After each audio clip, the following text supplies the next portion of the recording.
반갑습니다. 오늘부터 우리는 총 6주 동안 아주 흥미진진하고 가슴 벅찬 이야기를 나누려고 합니다. 이번 4차 시리즈 설교의 제목은 사랑의 추격전입니다.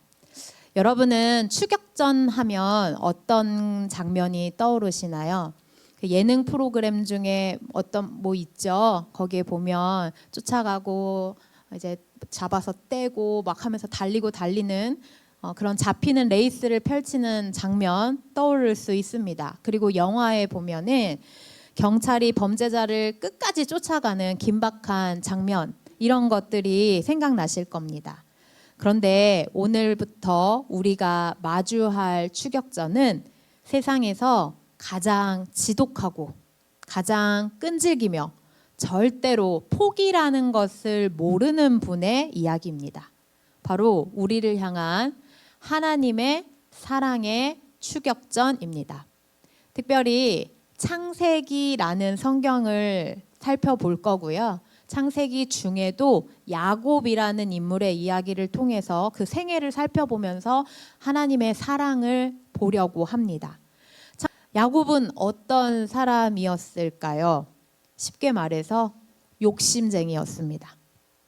태어날 때부터 먼저 태어나겠다고 형의 발 뒤꿈치를 붙잡고 태어난 사람이고, 원하는 것을 얻기 위해서면 아버지도 속이고 형도 속이고 잔머리의 천재였습니다.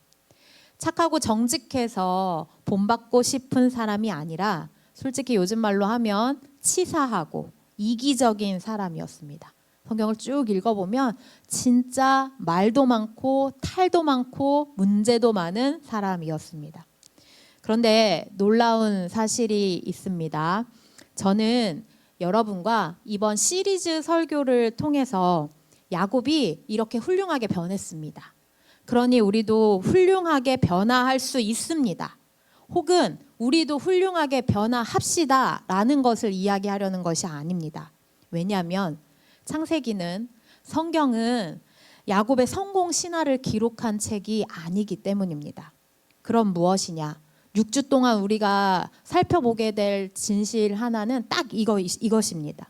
야곱이 이렇게 평생 잔머리를 굴리고 도망치고 주저앉고 실패하고 실수했는데도 하나님이 그를 단 한 번도 놓치지 않으셨다라는 사실입니다. 야곱이 변해서 위대해진 게 아니라 하나님이, 그 하나님의 사랑이 너무 끈질겨서 야곱의 인생이 완성되어져 가는 그 이야기를 살펴보고자 하는 것입니다. 그 위대한 추격전의 첫 번째 시작이 바로 오늘 본문입니다. 오늘 말씀을 통해 하나님이 왜 나 같은 사람을 선택하셨을까? 내가 요즘 신앙생활도 잘 못하고 연약한데 하나님은 왜 그런데도 나를 사랑하실까라는 고민을 하는 분들에게 거부할 수 없는 복음의 평강함이 주어지기를 주님의 이름으로 축복합니다. 오늘 본문을 보면 야곱의 부모님이 소개되고 있습니다. 아버지는 누구죠? 이삭.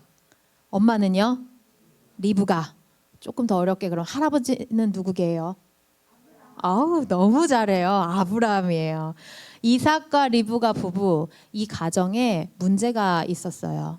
난임 부부였습니다. 결혼한 지 20년이 되었는데 아이가 생기지 않은 것입니다.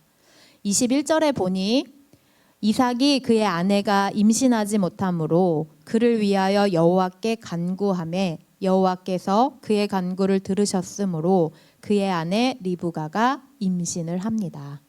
하나가 아니라 둘이 나요. 쌍둥이를 임신했어요. 그런데 아이들이 뱃속에서부터 싸우고 난리였습니다. 임신을 하면 태동이란 것을 느끼거든요.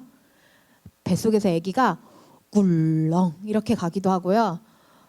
정말 발로 뻥뻥 차서 이렇게 아기 발이 쑥 나갔다 이렇게 나왔다 들어가는 게 보이기도 하고, 너무 차면 갈비뼈 있는 데가 아프기도 해요.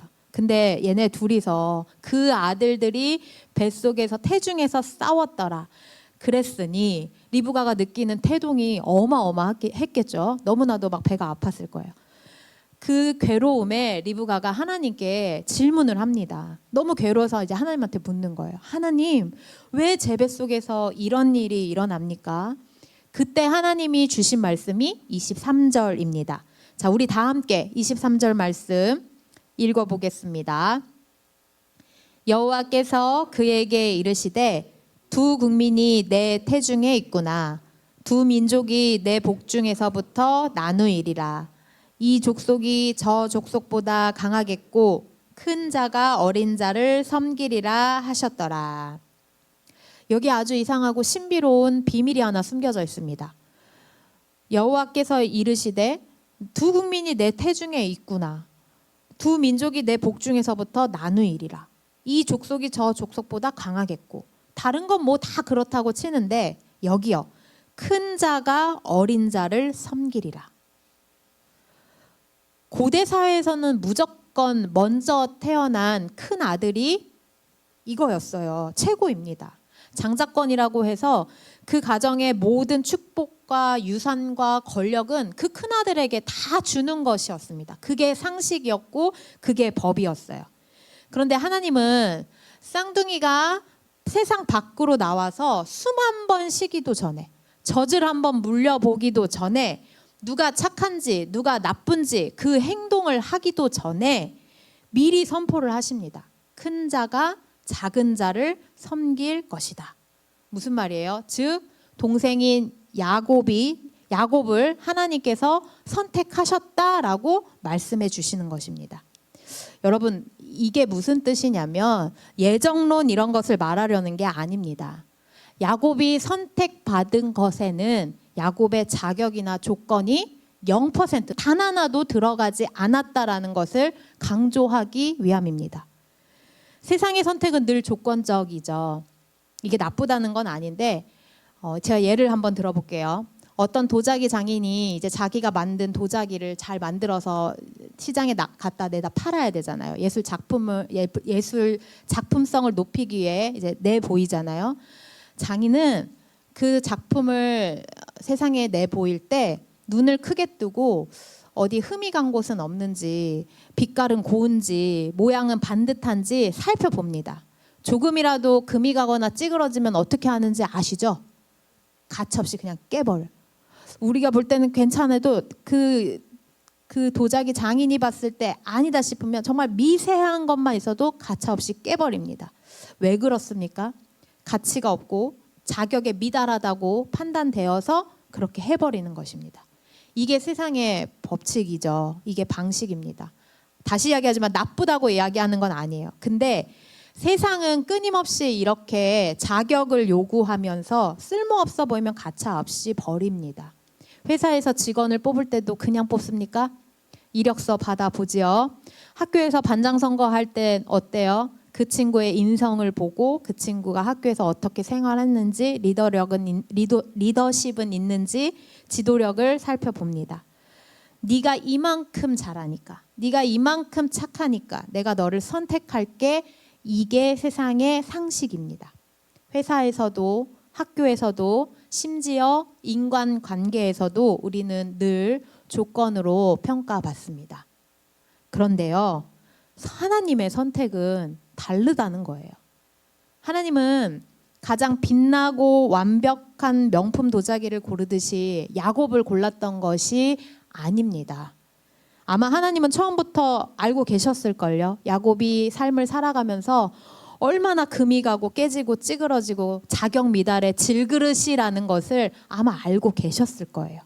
그럼에도 불구하고 하나님은 그 깨진 항아리 같은 야곱을 품에 안으시면서 말씀하세요. 내가 너를 택했다.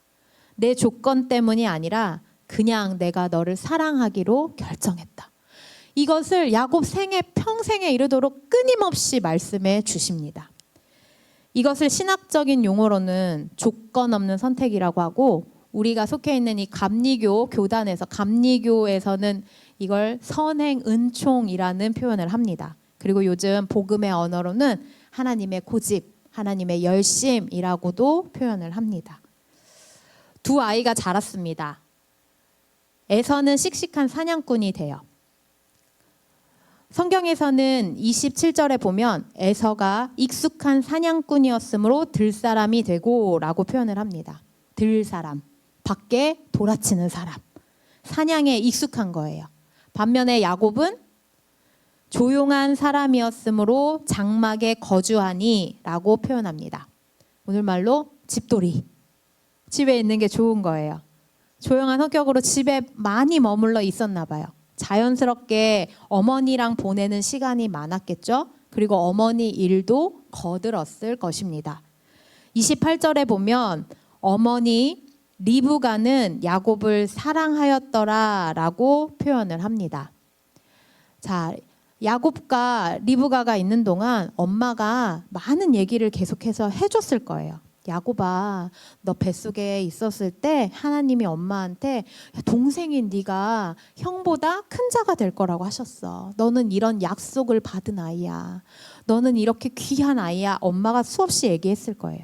이 이야기를 들으면서 야곱의 마음에 왜곡된 욕심이 자라납니다. 이 가정의 가장 또 큰 문제는 아버지 이삭은 에서를 좋아하고 어머니 리브가는 야곱을 좋아하고 잘못된 편애 속에서 잘못된 그 교육관, 아이를 양육하는 양육관에서 또 잘못된 아이들의 그 성품들이 나타나게 되고 그러면서 잘못된 욕심들이 생겨납니다. 어떻게 하면 내가 형을 제치고 그 약속을 차지하지? 라는 잔머리를 굴리기 시작한 겁니다. 어느 날 형 에서가 사냥을 하고 집에 돌아왔습니다. 배가 고파 죽을 지경이에요. 그래서 집에 돌아왔는데 마침 야곱이 죽을 끓이고 있었어요.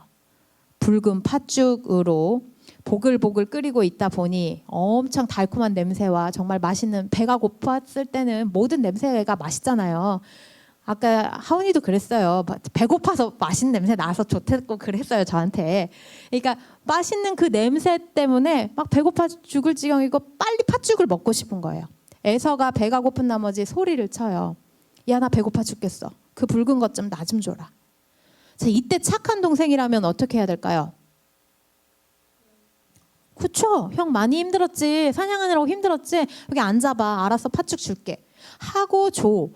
그렇게 줘야 빨리 주는 게 정상적입니다. 그런데 야곱은 기회를 놓치지 않는 기회주의자였습니다. 눈을 반짝이면서 무서운 제안을 해요. 31절에 보면 야곱이 이르되 형의 장자의 명분을 오늘 내게 팔라. 막장 드라마가 따로 없어요. 여러분, 이게 말이 되는 소리입니까? 배고파서 쓰러지려는 형을 앞에 두고 그 가문의 축복건인 장자의 명분을 팥죽 한 그릇과 고작 팥죽 한 그릇과 바꾸자는 이야기입니다. 야곱 참 치사하고 약삭 빠른 사람입니다. 그런데 형 에서도 만만치 않아요. 32절에 에서가 이렇게 말하죠. 내가 죽게 되었으니 이 장자의 명분이 내게 무엇이 유익하리요. 장자의 명분을 귀하게 여기지 않고 뭐가 유익해? 라고 하면서 알았어 맹세하고는 팥죽과 떡을 먹어치운 지 그냥 쿨하게 일어나 가버립니다. 성경은 이를 두고 분명히 이야기하기를 에서가 장자의 명분을 가볍게 여김이었더라 라고 기록합니다. 자, 이 사건을 한번 가만히 살펴보자고요. 형 에서는 영적인 축복을 우습게 여긴 철부지였고 동생인 야곱은 형의 약점을 잡아서 축복을 가로채려는 치사한 사기꾼이었습니다. 도끼인 개끼이고요. 50보 100보입니다. 둘 다 자격이 없기는 매한 가지였습니다. 만약에 하나님이 인간의 자격을 보고 복을 주시는 분이라면 이 타이밍에서 어떻게 하셨어야 될까요? 당장 하늘에서 그냥 불을 확 내려서 뒤집어 혼내시거나 야곱, 너 내가 선택했지만 너 탈락. 내가 했던 말 취소. 너같이 치사한 애를 내가 그렇게 사용할 순 없어. 난 축복을 못 주겠어. 하셔야 속이 시원하지 않겠습니까? 하지만 하나님의 사랑의 추격전은 여기서 멈추지 않습니다. 왜냐하면 아까도 이야기했지만 야곱의 전 생애를 통해서 이번뿐만 아니라 수없이 이런 일들을 계속 야곱이 만나거든요. 근데 그 모든 순간마다 야곱을 붙드시고 보여주시면서 선택하신 그 사랑에 대한 확신을 계속해서 심어주십니다. 이 하나님의 선택은 야곱이 괜찮아서가 아니라 하나님이 사랑하시기로 결정하셨기 때문입니다. 여러분, 그런데 우리는 자꾸 내 신앙의 자격을 확인하려고 합니다. 내가 이번 주에 기도도 많이 못했고 성질도 냈고 실수도 많이 했는데 하나님이 나를 사랑하실까? 내가 이 모양 이 모습 이 꼴인데 하나님이 나를 쓰실까? 그런데 오늘 성경이 우리에게 선포하죠. 당신이 괜찮아서가 아니라 하나님이 사랑하시기로 결정하셨다니까요. 맞아요. 우리의 모습을 보면, 여러분들의 모습을 보면 자격이 없습니다. 아무리 눈 씻고 찾아봐도 조금 아프지만 별로예요. 어떻게 완벽해질 수 있겠어요. 그런데 하나님이 사랑하시기로, 하나님이 사용하시기로 결정하셨다고요. 중요한 건 우리의 자격 없음이 하나님의 선택을 무효로 만들 수 없다라는 것입니다. 자격 없는 우리를 사랑하시고 사용해 주시니 이것이 은혜고요. 이것이 감사지요. 그래서 그 마음의 감격으로 예배하는 거고요. 그래서 무언가 하고 싶은 마음이 들어서 하나님 앞에 나아가는 거지, 어떠한 것들 자격을 갖추어서는 하나님의 자녀로 살아갈 수 없다라는 것입니다. 여러분, 하나님이 이런 분입니다. 하나님의 주권적 고집이, 하나님의 열심이 여러분의 연약함보다 훨씬 더 강하다는 것을 제발 좀 인정하시고 믿으시기를 바랍니다. 어느 시골에 홀어머니를 모시고 사는 아들이 하나 있었대요.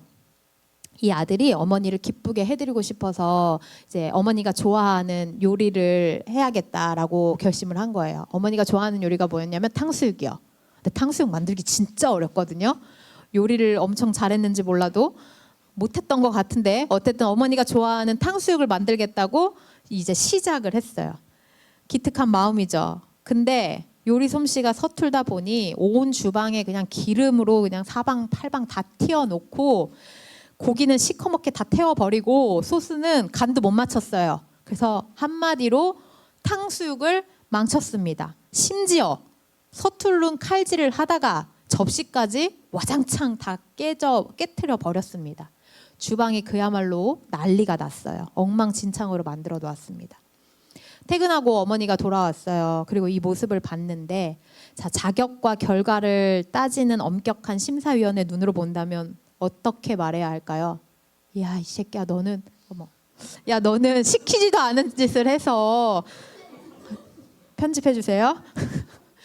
야, 너 왜 시키지도 않은 일을 해서 이렇게 주방을 난리를 만드냐 하면서 당장 등짝 스매싱을 갈겼을 것입니다.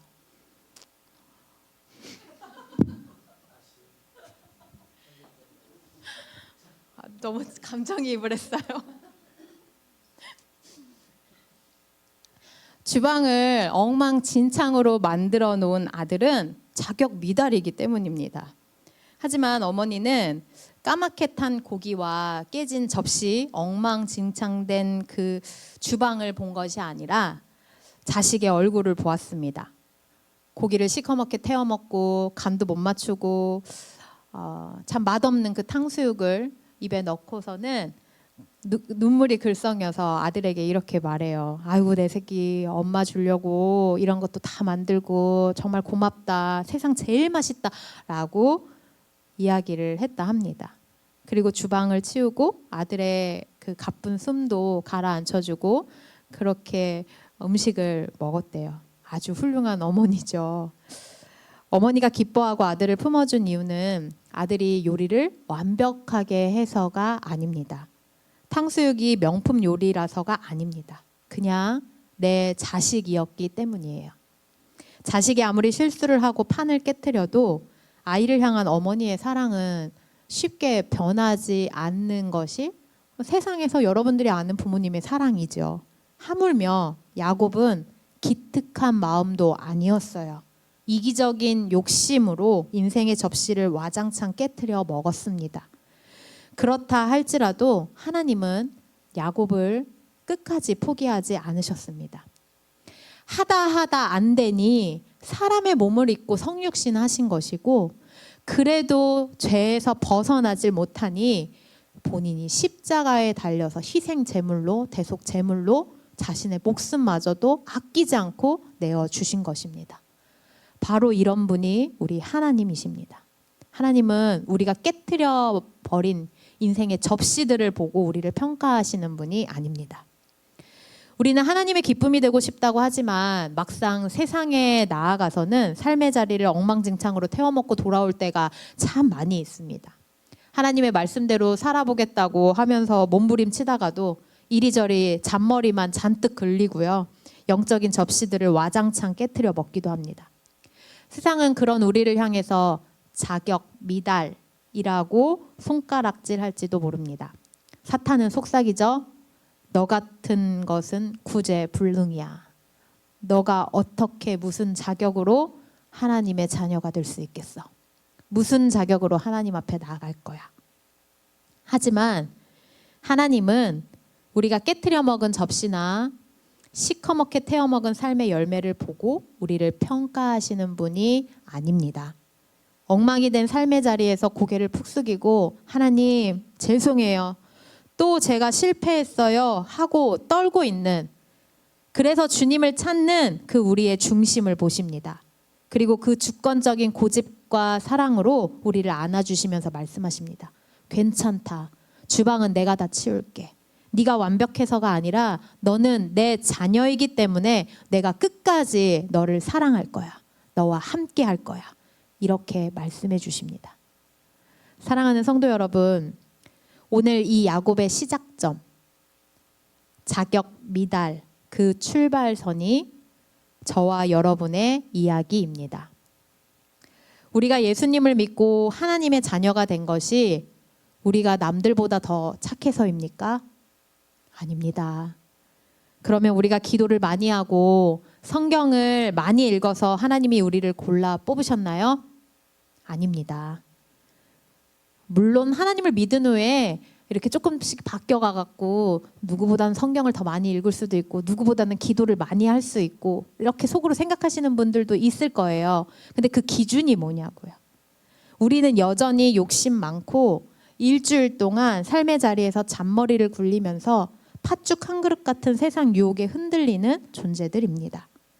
지난 한 주간도 일상의 영성, 월요일에 예배자로 살아가겠다고 아마 결단 열심히 하셨을까요? 예배 드리고 가서 단단히 결단해놓고부터 월요일 아침부터 또 보기 좋게 실패하고 넘어지지는 않으셨습니까?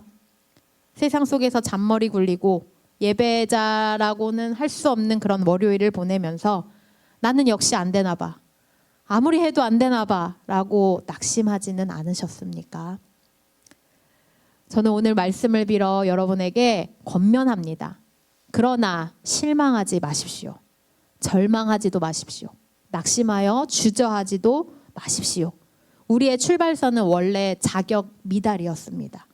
하나님은 우리가 완벽할 때 찾아오신 것이 아니라 우리가 아직 죄인 되었을 때에, 우리가 야곱처럼 이기적일 때에 이미 우리를 사랑하기로 결정하셨습니다. 사랑하는 여러분, 로마서 5장 8절 말씀을 꼭 기억하시기 바랍니다. 우리가 아직 죄인 되었을 때에 그리스도께서 우리를 위하여 죽으심으로 우리 하나님께서 우리에 대한 자기의 사랑을 확증하셨느니라. 앞으로 6주간 우리는 이제 야곱이 도망치고 속고 뼈가 부러지고 주저앉는 모습을 계속해서 살펴보게 될 것입니다.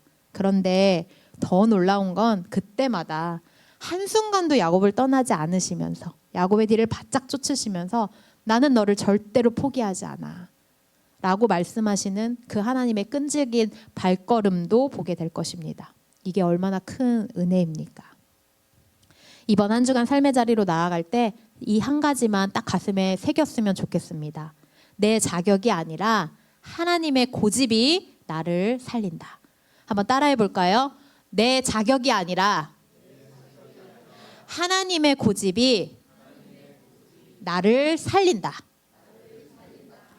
내가 나를 포기하고 싶을 때도, 내가 싫어질 때도 나를 향한 열심을 멈추지 않으시는 그 하나님의 신실하신 손을 꽉 붙잡고 안도감과 평안함으로 승리하는 모든 성도님들이 되시기를 주님의 이름으로 축원합니다.